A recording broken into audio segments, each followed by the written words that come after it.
नमस्कार दोस्तों, मैं रागिनी स्वागत करती हूँ आप सभी का अपने YouTube चैनल में। आज हम लोग हिंदी व्याकरण की दृष्टि से एक महत्वपूर्ण टॉपिक पर बात करेंगे जो कि सभी एग्जाम की दृष्टि से अति महत्वपूर्ण होता है। तो चलिए देखते हैं, आज हम लोग अघोष एवं सघोष के बारे में जानेंगे।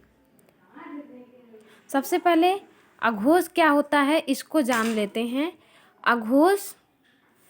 अघोष वर्णों के उच्चारण में स्वरयंत्रियों में कंपन नहीं होता है। वे वर्ण जिनके उच्चारण में स्वरयंत्रियों में कंपन नहीं होता है, ऐसे वर्णों को अघोष वर्ण कहा जाता है। फिर देखते हैं सघोष। सघोष वर्ण किसे कहते हैं? सघोष अघोष का विपरीत होता है। इसमें देखते हैं सघोष वर्ण के उच्चारण में स्वरयंत्रियों में कंपन होता है, जबकि अघोष में नहीं होता है और सघोष में होता है।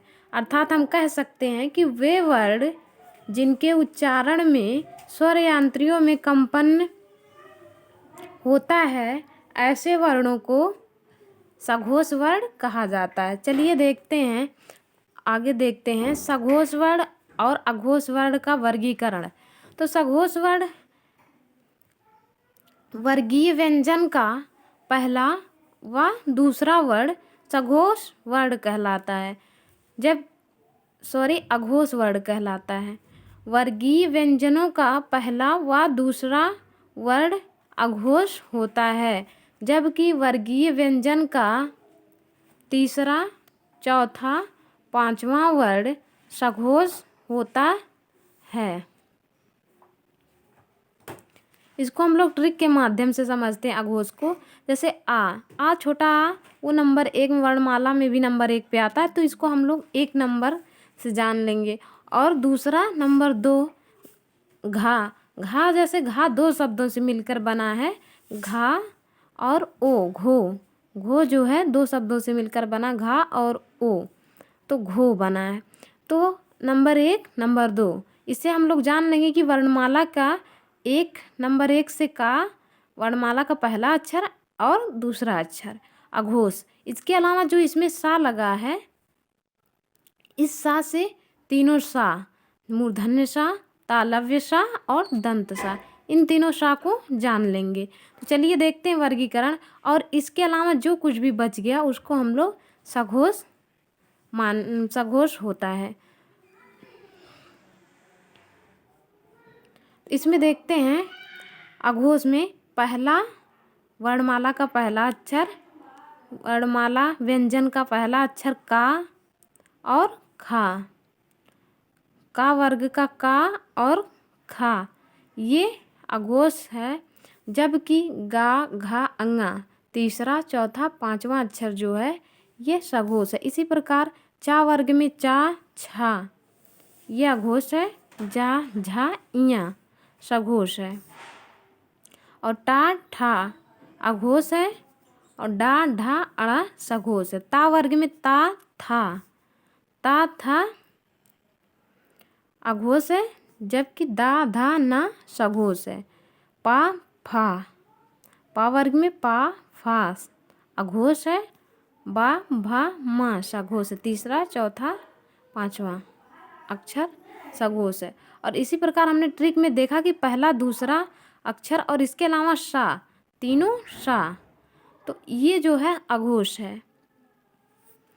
और इसके अलावा जो कुछ भी बच गया, जैसे अंतस्थ व्यंजन या, रा, ला, वा एंड हा और 11 स्वर, इसको हम लोग सघोष माना गया है। कि अब हम लोग देखेंगे अल्प प्राण और महाप्राण के बारे में। चलिए देखते हैं। तो सबसे पहले कि जान लेते हैं कि अल्प प्राण क्या होता है। जैसे कुछ वर्णों के उच्चारण में कम वायु निकलती है और कुछ वर्णों के उच्चारण में अधिक वायु निकलती, क्योंकि सभी वर्णों के उच्चारण में एक समान वायु मुख से नहीं निकलती है। इसी प्रकार अल्प का अर्थ है कम वायु, कम, और प्राण का अर्थ है वायु। तो अल्प प्राण देखते हैं क्या होता है। वे वर्ण जिनके उच्चारण में कम वायु की आवश्यकता होती है उसे अल्प प्राण कहते हैं। जैसे अल्प मतलब पता चलता है, अल्प कहने पर थोड़ा थोड़ा पता चलता है, तो इसी प्रकार अल्प मतलब कम होता ही है। तो हो गया कम वायु, प्राण का अर्थ वायु। तो जिन वर्ण के उच्चारण में कम वायु की आवश्यकता होती है उसे अल्प प्राण कहते हैं। और महा मतलब बड़ा, ढेर सारा, जैसे शब्द से ही स्पष्ट है। तो इससे हम लोग कह सकते कि वे वर्ण जिनके उच्चारण में अधिक वायु की आवश्यकता होती है उसे महाप्राण कहते हैं। चलिए इसको हम लोग वर्गीय व्यंजन को वर्गीकरण समझते हैं, इसका वर्गीकरण समझते हैं।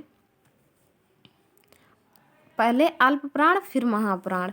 इसको हम लोगों को बांटना किस किस को है ये हम लोग देख लेते हैं। बाह्य प्रयत्नों में बांटे जाने वाले जो वर्ण हैं उसको देख लेते हैं। इसमें हम लोगों को 33 व्यंजन होता है मूल, और इसको बांटना, इसमें से 25 वर्गीय व्यंजन, 4 अंतस्थ और 4 ऊष्म। इसी को हम लोगों को अल्प प्राण और महाप्राण के रूप में बांटना है। इसके अलावा 11 स्वर को बांटना है। तो चलिए देखते हैं।